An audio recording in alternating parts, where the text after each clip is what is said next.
കേരളക്കരയെ ഒന്നടങ്കം നടുക്കിയ സംഭവം. ഉച്ചയ്ക്ക് ഏകദേശം 1 മണിയോടുകൂടി പെരിന്തൽമണ്ണ പോലീസ് സ്റ്റേഷനിലേക്ക് ഒരു ഫോൺ കോൾ എത്തി. പെരിന്തൽമണ്ണയിൽ ഒരു വീട്ടിൽ അസാധാരണമായ ചില സംഭവങ്ങൾ നടന്നിരിക്കുന്നു എന്നുള്ള വിവരമായിരുന്നു വിളിച്ച വ്യക്തി പറഞ്ഞത്. സംഭവം കേട്ട ഉടൻ തന്നെ SI അടങ്ങുന്ന സംഘം പെരിന്തൽമണ്ണയിലേക്ക് പുറപ്പെട്ടു. പോലീസ് ജീപ്പ് അവിടെ എത്തിയപ്പോഴേക്കും പ്രദേശമാകെ ആളുകളെ കൊണ്ട് നിറഞ്ഞിരുന്നു. മുഹമ്മദ് അലി മുസ്ലിയാരുടെ വീട്ടിലേക്കായിരുന്നു പോലീസ് സംഘം എത്തിയത്. മുസ്ലിയാരുടെ വീട്ടിലെത്തിയ സമയത്ത് പ്രധാന വാതിൽ അകത്തുനിന്ന് അടച്ചു കുറ്റിയിട്ടിരിക്കുന്ന നിലയിലായിരുന്നു.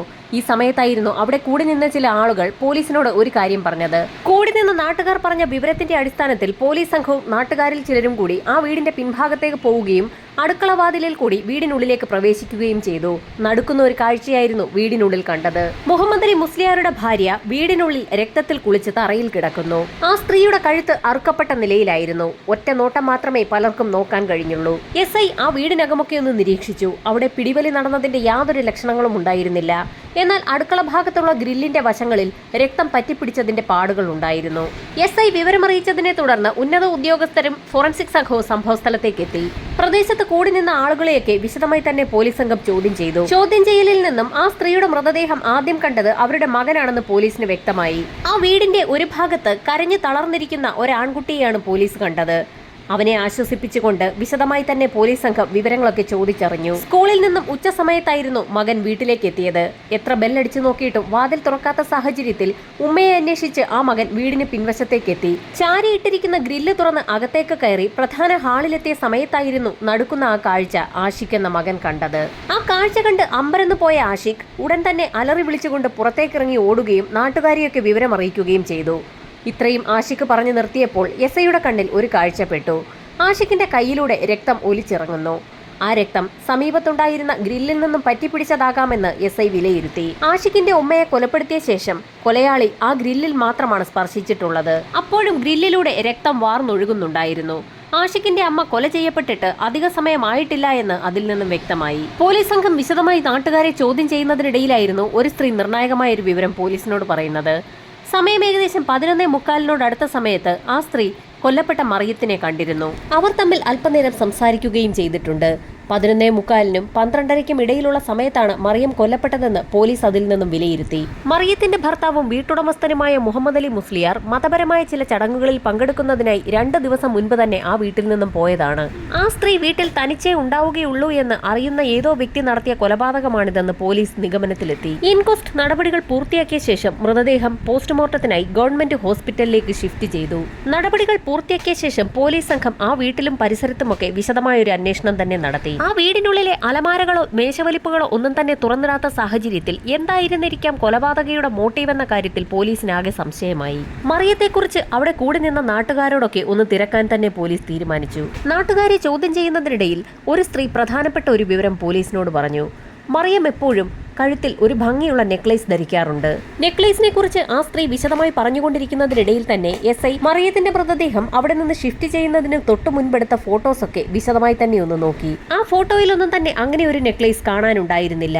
മറിയത്തിന്റെ മകൻ ആഷിഖിനെ ചോദ്യം ചെയ്ത സമയത്തും തന്റെ അമ്മ അങ്ങനെ ഒരു നെക്ലേസ് ധരിക്കാറുണ്ടെന്നും അവരത് കഴുത്തിൽ നിന്ന് ഊരാറെ ഉണ്ടായിരുന്നില്ല എന്നും അവൻ പോലീസിന് മൊഴി നൽകി. ഒരുപക്ഷെ ആ നെക്ലേസ് കൈക്കലാക്കുന്നതിന് വേണ്ടിയാവാം കൊലയാളി അങ്ങനെ ഒരു കൃത്യം നടത്തിയതെന്ന് പോലീസ് കരുതി. പോലീസ് അന്വേഷണം പുരോഗമിക്കുന്ന സാഹചര്യത്തിൽ മെഡിക്കൽ കോളേജിൽ പോസ്റ്റ്മോർട്ടം നടപടികൾ പൂർത്തിയാക്കി മൃതദേഹം ബന്ധുക്കൾക്ക് വിട്ടു നൽകി. ഈ സമയത്തായിരുന്നു തന്റെ പ്രിയപ്പെട്ട ഭാര്യയുടെ മരണവാർത്ത അറിഞ്ഞുകൊണ്ട് മുഹമ്മദ് അലി മുസ്ലിയാർ നാട്ടിലേക്ക് തിരിച്ചെത്തിയത്. ദുഃഖം സഹിക്കവയ്യാതെ മുസ്ലിയാർ ഉറക്കെ നിലവിളിച്ച് കരഞ്ഞു. അദ്ദേഹത്തിന്റെ കരച്ചിൽ കണ്ട് സഹിക്കവയ്യാതെ നാട്ടുകാരും വിതുമ്പി. ഈ സമയത്തായിരുന്നു സ്റ്റേഷനിൽ നിന്നും SIക്ക് ഒരു ഫോൺ കോൾ എത്തിയത്. മറിയത്തിന്റെ പോസ്റ്റ്മോർട്ടം റിപ്പോർട്ട് സ്റ്റേഷനിലെത്തി എന്നുള്ള വിവരം അറിഞ്ഞ ഉടൻ തന്നെ SI സംഘവും പോലീസ് സ്റ്റേഷനിലേക്ക് പുറപ്പെട്ടു. ആ റിപ്പോർട്ട് വിശദമായി വായിച്ചു നോക്കിയ സമയത്തായിരുന്നു പ്രധാനപ്പെട്ട ഒരു കാര്യം പോലീസിന്റെ ശ്രദ്ധയിൽപ്പെടുന്നത്. മറിയം കൊല്ലപ്പെടുന്ന സമയത്ത് അവർക്ക് ബോധമുണ്ടായിരുന്നില്ല എന്നൊരു കാര്യം അതിൽ വ്യക്തമാക്കിയിട്ടുണ്ട്. മറിയത്തിന്റെ കഴുത്തിൽ അതിശക്തമായ അടിയേറ്റിട്ടുണ്ട്. ഫോറൻസിക് സംഘം പരിശോധന നടത്തുന്നതിനിടയിൽ അങ്ങനെ ഒരു കാര്യം ശ്രദ്ധയിൽപ്പെട്ടിരുന്നില്ല. എന്നാൽ പോസ്റ്റ്മോർട്ടം റിപ്പോർട്ടിൽ അത് വളരെ വ്യക്തമായി തന്നെ രേഖപ്പെടുത്തിയിരിക്കുകയാണ്. ശക്തമായ അടിയേറ്റ് ബോധരഹിതയായ മറിയത്തിന്റെ കഴുത്താണ് പിന്നീട് അറുക്കപ്പെട്ടത്. ഇതോടൊപ്പം തന്നെ മറ്റൊരു നിർണായക വിവരം കൂടി പോലീസിന് ലഭിച്ചു. മുസ്ലിയാരുടെ വീട്ടിലെ ഗ്രില്ലിൽ പറ്റിപ്പിടിച്ചൊഴുകിയിരിക്കുന്ന രക്തസാമ്പിളുകളിലെ DNA-യും കൊല്ലപ്പെട്ട മറിയയുടെ രക്തസാമ്പിളുമായി മാച്ച് ചെയ്യുന്നില്ല. കൊലപാതക ശ്രമത്തിനിടയിൽ കൊലയാളിയുടെ കയ്യിൽ മുറിവ് പറ്റിയിട്ടുണ്ടെന്ന് പോലീസിന് വ്യക്തമായി. ഗ്രില്ലിൽ കുറ്റിയിടുന്ന ഭാഗത്താണ് രക്തക്കറ കണ്ടിട്ടുള്ളത്. അതുകൊണ്ട് തന്നെ കൊലപാതക ശ്രമത്തിനിടയിൽ കൊലയാളിയുടെ കയ്യിലാണ് മുറിവ് പറ്റിയിട്ടുള്ളതെന്ന് പോലീസ് വിലയിരുത്തി. മറിയത്തിന്റെ മൃതദേഹത്തിനടുത്ത് നിന്നും രക്തക്കറ പുരണ്ട ഒരു കത്തിയാണ് പോലീസിന് ലഭിച്ചത്. കൊലപാതക ശ്രമത്തിനിടയിൽ കൊലയാളിയുടെ കയ്യിൽ മുറിവ് പറ്റിയതാകാമെന്ന് ആദ്യഘട്ടത്തിൽ പോലീസ് കരുതിയെങ്കിൽ പോലും മറിയത്തിന്റെ കൊലപാതകം നടക്കുന്നതിന് മുൻപ് തന്നെ അവർക്ക് ബോധമില്ലായിരുന്നു എന്നുള്ള പോസ്റ്റ്മോർട്ടം റിപ്പോർട്ട് പോലീസിനെ ആകെ കുഴപ്പിച്ചു. കൊലപാതകം നടക്കുന്നതിന് മുൻപ് തന്നെ ശക്തമായ അടിയേറ്റ് മറിയം ബോധം കെട്ട് വീണിട്ടുണ്ട്. അതുകൊണ്ടാണ് അവിടെ പിടിവലി നടന്നതിന്റെ യാതൊരു ലക്ഷണങ്ങളും കണ്ടെത്താൻ പോലീസിന് കഴിയാഞ്ഞത്. പിടിവലികളൊന്നും തന്നെ നടക്കാത്ത സാഹചര്യത്തിൽ കൊലയാളിയുടെ കയ്യിൽ എങ്ങനെയായിരിക്കാം മുറിവ് പറ്റിയതെന്നായിരുന്നു പോലീസിന്റെ സംശയം. എന്തായാലും കൊല നടത്തിയ വ്യക്തിക്ക് മുറിവ് പറ്റിയിട്ടുണ്ടെന്നും ആ മുറിവ് കയ്യിലാണെന്നുമുള്ള ഒരു വിലയിരുത്തലാണ് പോലീസ് നടത്തിയത്. ഈ സമയത്തായിരുന്നു ഫോറൻസിക് സംഘത്തിന്റെ ഭാഗത്തു നിന്നും നിർണായകമായ ഒരു റിപ്പോർട്ട് കൂടി പോലീസിന് ലഭിച്ചത്. കൊല്ലപ്പെട്ട മറിയത്തിന്റെ വസ്ത്രത്തിൽ നിന്നും 5 മുടിയിഴകൾ ലഭിച്ചിട്ടുണ്ട്. വിശദമായ പരിശോധനയിൽ അതിൽ 3 മുടിയിഴകൾ മറിയത്തിന്റേതാണെന്നും ബാക്കി 2 മുടിയിഴകൾ മറ്റാരുടേതോ ആണെന്നും തെളിഞ്ഞു. പോലീസ് സംഘം ഫിംഗർ പ്രിന്റ് ബ്യൂറോയിൽ ശേഖരിച്ചിട്ടുള്ള ഫിംഗർ പ്രിന്റുകളുമായി കത്തിയിൽ നിന്ന് ലഭിച്ച ഫിംഗർ പ്രിന്റിനെ ഒന്ന് മാച്ച് ചെയ്യിച്ചു നോക്കി. അറിയപ്പെടുന്ന എല്ലാ കുറ്റവാളികളുടെയും ഫിംഗർ പ്രിന്റുകൾ പോലീസ് സംഘത്തിന്റെ കൈവശമുണ്ട്. അത് മാച്ച് ചെയ്യിക്കുന്നതിനുള്ള നടപടികളിലേക്കാണ് പോലീസ് കടന്നത്. എന്നാൽ ഫിംഗർ പ്രിന്റുകൾ ഒന്നും തന്നെ മാച്ച് ചെയ്യുന്നുണ്ടായിരുന്നില്ല. അതിൽ നിന്നും ഒരു സ്ഥിരം കുറ്റവാളിയല്ല മറിയത്തെ കൊലപ്പെടുത്തിയിരിക്കുന്നതെന്ന് തെളിഞ്ഞു. അതുവരെ പോലീസ് സംഘം കണ്ടെത്തിയ എല്ലാ വിവരങ്ങളും ഒന്നുകൂടി വിശദമായി തന്നെ SI ഒന്ന് വായിച്ചു നോക്കി. ഭർത്താവും മകനുമൊന്നും സ്ഥലത്തുണ്ടായിരിക്കുകയില്ല എന്നും ആ സ്ത്രീ സ്ഥിരമായി ഒരു മാല ധരിക്കാറുണ്ടെന്നുമൊക്കെ അറിവുള്ള മറിയത്തെ നന്നായി അറിയുന്ന ഏതോ വ്യക്തിയാണ് കൊലപാതകത്തിന് പിന്നിലെന്ന് SI റെജി ജേക്കബിന് വ്യക്തമായതോടുകൂടി ആ സ്ത്രീയുടെ ശവസംസ്കാര ചടങ്ങിൽ പങ്കെടുക്കാനും ഒരുപക്ഷെ കൊലയാളി എത്തിയേക്കാമെന്നുള്ള ഒരു നിഗമനത്തിലാണ് എത്തിയത്. സംഭവസ്ഥലത്തെ സ്ഥിതിഗതികൾ വിലയിരുത്താൻ ചില കുറ്റവാളികൾ അങ്ങനെ ഒരു മാർഗം സ്വീകരിക്കാറുണ്ട്. അതുകൊണ്ട് തന്നെ SIയുടെ നേതൃത്വത്തിൽ അന്വേഷണവുമായി ബന്ധപ്പെട്ട് ഇതുവരെ രംഗത്തിറങ്ങാത്ത പോലീസ് സംഘത്തിൽപ്പെടുന്ന ചില ആളുകളെ മറിയത്തിന്റെ ശവസംസ്കാര ചടങ്ങുകളിൽ പങ്കെടുക്കാനും ആളുകളെ നിരീക്ഷിക്കാനും നിർദ്ദേശം നൽകി മുസ്ലിയാരുടെ വീട്ടിലേക്ക് അയച്ചു.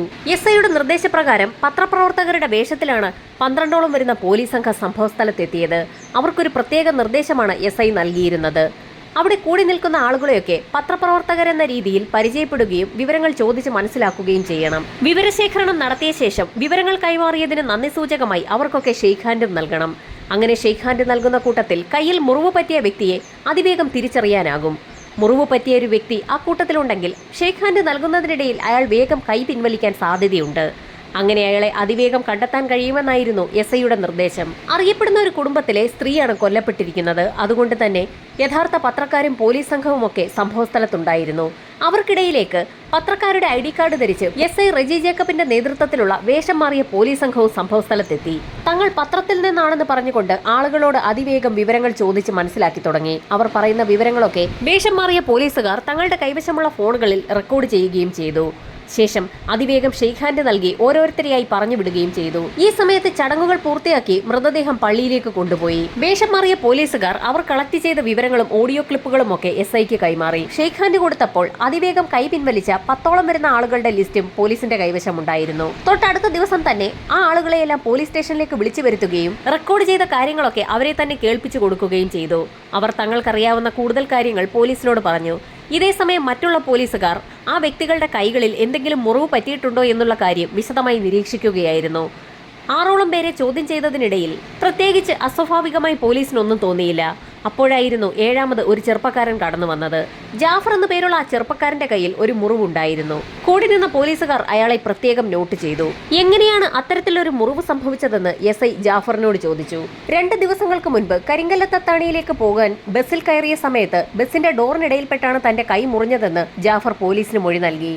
ഇത്തരത്തിൽ വലിയൊരു മുറിവുണ്ടായിട്ടും എന്തുകൊണ്ടാണ് അത് കൃത്യമായി വെച്ച് കെട്ടാത്തതെന്ന് പോലീസ് ചോദിച്ചപ്പോൾ താനതത്ര കാര്യമാക്കിയില്ല എന്നായിരുന്നു ജാഫറിന്റെ മറുപടി. ഡോറിനിടയിൽ പെട്ടതുകൊണ്ട് തന്നെ മുറിവ് സെപ്റ്റിക്കാകാൻ സാധ്യതയുണ്ടെന്ന് SI പറഞ്ഞ സാഹചര്യത്തിൽ താൻ സ്റ്റേഷനിൽ നിന്ന് ഇറങ്ങുന്ന സമയത്ത് ഹോസ്പിറ്റലിലെത്തി മുറിവ് വെച്ച് കെട്ടിക്കൊള്ളാമെന്ന് അയാൾ പോലീസിനോട് പറഞ്ഞു. ഈ സമയത്തായിരുന്നു സ്റ്റേഷനിൽ ഒരു ഡോക്ടർ എത്തിയിട്ടുണ്ടെന്നും നമുക്ക് അദ്ദേഹത്തെ കൈയൊന്ന് കാണിച്ചു നോക്കാമെന്നും SI പറയുന്നത്. SI പറഞ്ഞു തീരുന്നതിന് മുൻപ് തന്നെ ഡോക്ടർ ആ മുറിയിലേക്ക് കടന്നു വന്നു. SI റെജിയുടെ നിർദ്ദേശപ്രകാരം ഡോക്ടർ ജാഫറിന്റെ കൈയൊന്ന് പരിശോധിച്ചു. കൈ എങ്ങനെയാണ് മുറിഞ്ഞതെന്നുള്ള ഡോക്ടറിന്റെ ചോദ്യത്തിന് നേരത്തെ SIക്ക് നൽകിയ അതേ മൊഴി തന്നെയാണ് ജാഫർ ഡോക്ടറിനും നൽകിയത്. എന്നാൽ കൈ വിശദമായി പരിശോധിച്ച ശേഷം ഡോക്ടർ ഒരു കാര്യം പോലീസിനോട് പറഞ്ഞു. ഷാർപ്പായ കത്തി പോലെയുള്ള എന്തോ വസ്തു ഉപയോഗിച്ചുള്ള മുറിവാണ് കയ്യിലുണ്ടായിരിക്കുന്നത്. ഇതൊരു കാരണവശാലും ബസ്സിന്റെ ഡോറിനിടയിൽ പെട്ടതല്ല എന്ന് ഡോക്ടർ പറഞ്ഞതോടുകൂടി ജാഫറിന്റെ മുഖമാകെ വിളറി വെളുത്തു. ഈ സമയത്താണ് മറ്റൊരു പോലീസുകാരൻ സ്റ്റേഷനുള്ളിലേക്ക് കടന്നു വന്നത്. നേരത്തെ ജാഫർ പറഞ്ഞതനുസരിച്ച് 2 ദിവസങ്ങൾക്ക് മുൻപ് കരിങ്കല്ലത്തത്താടിയിലേക്ക് പോയ ബസ്സുകാരുമായി പോലീസ് സംഘം കോണ്ടാക്ട് ചെയ്തിരുന്നു. എന്നാൽ അന്നേ ദിവസം ജാഫർ പറഞ്ഞതുപോലെ ആ ബസിന്റെ പിൻഭാഗത്തെ ഡോറ് യാത്രക്കാർ കുറവായതുകൊണ്ട് തന്നെ ഒരു കയർ ഉപയോഗിച്ച് കെട്ടിവെച്ചിരിക്കുകയായിരുന്നു. അന്നേ ദിവസം ആ ഡോർ തങ്ങൾ തുറന്നിട്ടേയില്ല എന്നായിരുന്നു ബസ്സുകാർ നൽകിയ മൊഴി. ബസ്സിൽ തിരക്കായതുകൊണ്ട് ബസ് വിട്ടുപോകുന്ന സമയത്ത് പിൻവാതിലിലൂടെ താൻ ഓടിക്കയറുന്നതിനിടയിലായിരുന്നു ബസിന്റെ ഡോറിന്റെ ഇടയിൽ തന്റെ കൈ പെട്ടതെന്നായിരുന്നു നേരത്തെ ജാഫർ പോലീസിന് നൽകിയ മൊഴി. അത് തീർത്തും വ്യാജമാണെന്ന് തെളിഞ്ഞു. താൻ പിടിക്കപ്പെട്ടു എന്ന് മനസ്സിലാക്കിയ ജാഫറിന് പോലീസിന്റെ ചോദ്യങ്ങൾക്ക് മുൻപിൽ പിന്നീട് പിടിച്ചു നിൽക്കാൻ കഴിഞ്ഞില്ല. തന്റെ ഭാര്യയ്ക്ക് അടിയന്തരമായി ഒരു ഓപ്പറേഷൻ നടത്തുന്നതിന് വലിയൊരു തുക ആവശ്യമാണ്. അത് സംഘടിപ്പിക്കാൻ കഴിയാത്ത സാഹചര്യത്തിൽ തന്റെ വീടിന്റെ തൊട്ടടുത്ത് താമസിക്കുന്ന മറിയത്താത്തയുടെ കഴുത്തിലെ മാല സ്ഥിരമായി കാണാറുണ്ടായിരുന്ന ജാഫറിന് ഒരു ബുദ്ധി തോന്നി. മുഹമ്മദ് അലി മുസ്ലിയാർ ഒരു യാത്രയിലാണെന്നും അവരുടെ മകൻ ഉച്ചയോടടുപ്പിച്ച് മാത്രമേ വീട്ടിലേക്ക് എത്തൂ എന്നും ജാഫർ മനസ്സിലാക്കി. പതിവ് പോലെ ജോലികളൊക്കെ പൂർത്തിയാക്കിയ ശേഷം മറിയം മുറ്റം തൂക്കുന്നതിനിടയിൽ ജാഫർ സമീപത്ത് പതുങ്ങി നിൽക്കുകയായിരുന്നു. മുറ്റം തൂത്ത് വൃത്തിയാക്കിയ ശേഷം മറിയം വീടിനുള്ളിലേക്ക് കടന്ന സമയത്ത് ഗ്രില്ലിന്റെ സമീപത്തെത്തിയ ജാഫർ അവരുടെ കഴുത്തിലുണ്ടായിരുന്ന നെക്ലേസ് വലിച്ചു പൊട്ടിക്കാൻ ശ്രമിച്ചു. ഒറ്റ വലിക്ക് തന്നെ നെക്ലേസ് പൊട്ടി തന്റെ കയ്യിലെത്തിയെങ്കിൽ പോലും മറിയം ജാഫറിനെ കണ്ടിരുന്നു. ജാഫർ എന്ന് അവർ ഉറക്കെ വിളിച്ചതോടുകൂടി ജാഫർ മറിയത്തിന്റെ തല പിടിച്ച് ചുവരിലേക്ക് ആഞ്ഞിടിച്ചു. തലയാണ് ചുവരിലേക്ക് ഇടിക്കാൻ ശ്രമിച്ചതെങ്കിൽ പോലും അവരുടെ കഴുത്തായിരുന്നു ചുവരിൽ അതിശക്തമായി പോയി ഇടിച്ചത്. അതോടുകൂടി മറിയം ബോധം കെട്ട് തറയിൽ വീണു. ബോധം കെട്ട് വീണ മറിയത്തെ അവിടെ നിന്നും ജാഫർ എടുത്തുകൊണ്ടുപോയി പ്രധാന ഹാളിൽ കിടത്തി. ശേഷം അവിടെ നിന്ന് മുങ്ങാൻ തീരുമാനിച്ച് ഗ്രില്ല് വരെ അയാൾ എത്തിയതുമാണ്. അപ്പോഴാണ് നേരത്തെ തന്നെ ജാഫർ എന്ന് ആ സ്ത്രീ വിളിച്ച കാര്യം അയാൾ ഓർത്തത്. തന്നെ മനസ്സിലാക്കിയ സ്ഥിതിക്ക് ബോധം വരുന്ന സമയത്ത് മറിയം അക്കാര്യങ്ങൾ തന്റെ ഭർത്താവിനോടും പോലീസിലും പറയാൻ സാധ്യതയുണ്ടെന്ന് മനസ്സിലാക്കിയ ജാഫർ അങ്ങനെ അവരെ കൊല്ലാൻ തീരുമാനിക്കുകയായിരുന്നു. പെട്ടെന്നാണ് അവിടെ വെച്ചിരിക്കുന്ന ഒരു കത്തി ജാഫറിന്റെ ശ്രദ്ധയിൽപ്പെടുന്നത്. ആ കത്തിയുമായി ജാഫർ അതിവേഗം തന്നെ മറിയത്തിന്റെ അടുത്തേക്ക് എത്തുകയും അവരുടെ കഴുത്ത് രണ്ടായി വെട്ടിമുറിക്കുകയും ചെയ്തു. കത്തി വലിച്ചൂരുന്നതിനിടയിൽ അബദ്ധത്തിലായിരുന്നു ജാഫറിന്റെ കൈ കത്തി കൊണ്ട് മുറിഞ്ഞത്. കയ്യിൽ നിന്ന് രക്തം പുറത്തേക്ക് വന്നതോടുകൂടി ഭയന്നുപോയ ജാഫർ കത്തി അവിടെ തന്നെ വലിച്ചെറിഞ്ഞ ശേഷം ഗ്രില്ല് വലിച്ചു തുറന്ന് പുറത്തേക്കൂടി രക്ഷപ്പെടുകയായിരുന്നു. കൈയും കാലുമൊക്കെ കഴുകി വൃത്തിയാക്കിയ ശേഷം അയാൾ വീടിനുള്ളിൽ തന്നെ പതുങ്ങിയിരിക്കുകയായിരുന്നു. ഈ സമയത്തായിരുന്നു മറിയത്തിന്റെ മകൻ സ്കൂൾ വിട്ട് വീട്ടിലേക്ക് വരുന്നതും തന്റെ അമ്മ മരണപ്പെട്ട് കിടക്കുന്നത് കാണുന്നതും. മകന്റെ നിലവിളി ശബ്ദം കേട്ടുകൊണ്ട് ഓടിക്കൂടിയ നാട്ടുകാരുടെ കൂട്ടത്തിൽ ജാഫറും ഉണ്ടായിരുന്നു. തുടർന്നുണ്ടായിരുന്ന എല്ലാ സംഭവങ്ങളിലും ജാഫർ അവിടെ ഒരു അയൽവാസിയെ പോലെ തന്നെ ഒന്നും അറിയാത്ത ഭാവത്തിൽ തുടരുകയായിരുന്നു. മറിയത്തിന്റെ മകനെ ആശ്വസിപ്പിക്കാനും മറിയത്തെ രക്ഷപ്പെടുത്തുന്നതിനുള്ള പ്രവർത്തനങ്ങളിലുമൊക്കെ ഏർപ്പെടുന്നവരുടെ കൂട്ടത്തിൽ ജാഫറും ഉണ്ടായിരുന്നതുകൊണ്ട് തന്നെ പോലീസ് അയാളെ ആദ്യഘട്ടത്തിലൊന്നും സംശയിച്ചതുമില്ല. മറിയത്തെ കൊലപ്പെടുത്തിയ ശേഷം ആ മാല എന്ത് ചെയ്തു എന്നുള്ളതായിരുന്നു പോലീസിന്റെ അടുത്ത ചോദ്യം. ആ മാല താൻ ഒന്നും ചെയ്തിട്ടില്ല എന്നും അത് വീട്ടിൽ തന്നെ ഉണ്ടെന്നും ജാഫർ പോലീസിന് മൊഴി നൽകി. യഥാർത്ഥത്തിൽ മറിയത്തെ കൊല്ലണമെന്നുള്ള ഉദ്ദേശം ജാഫറിനുണ്ടായിരുന്നില്ല. അതുകൊണ്ട് തന്നെ അബദ്ധവശാൽ അവർ കൊല്ലപ്പെട്ട സാഹചര്യത്തിൽ അവരുടെ മാലയിൽ ഒന്ന് തൊടാൻ പോലും അയാൾക്ക് ധൈര്യമുണ്ടായിരുന്നില്ല. ജാഫറിന്റെ അറസ്റ്റ് രേഖപ്പെടുത്തിയ പോലീസ് സംഘം അന്വേഷണം പൂർത്തിയാക്കി കുറ്റപത്രം മഞ്ചേരി സെഷൻസ് കോടതിയിൽ സമർപ്പിച്ചു. കൊല്ലണമെന്ന ഉദ്ദേശം ജാഫറിനുണ്ടായിരുന്നില്ല എന്ന് ഡിഫൻസും പ്രോസിക്യൂഷനും ഒരുപോലെ തന്നെ കോടതിയെ അറിയിച്ചു. കേസ് അപൂർവങ്ങളിൽ അപൂർവമല്ല എന്ന് ചൂണ്ടിക്കാട്ടിക്കൊണ്ട് കോടതി ജാഫറിന് വധശിക്ഷ നൽകാതെ ജീവപര്യന്തം കഠിന തടവ് വിധിച്ചു. പോലീസിന്റെ അന്വേഷണ മികവ് കോടതിയിൽ തെളിയിക്കപ്പെട്ടു. ബുദ്ധിപരമായ നീക്കത്തിലൂടെ അതിവേഗം പ്രതിയെ പിടികൂടിയ കേരള പോലീസ് കോടതിയുടെ പ്രത്യേക പ്രശംസയും നേടി.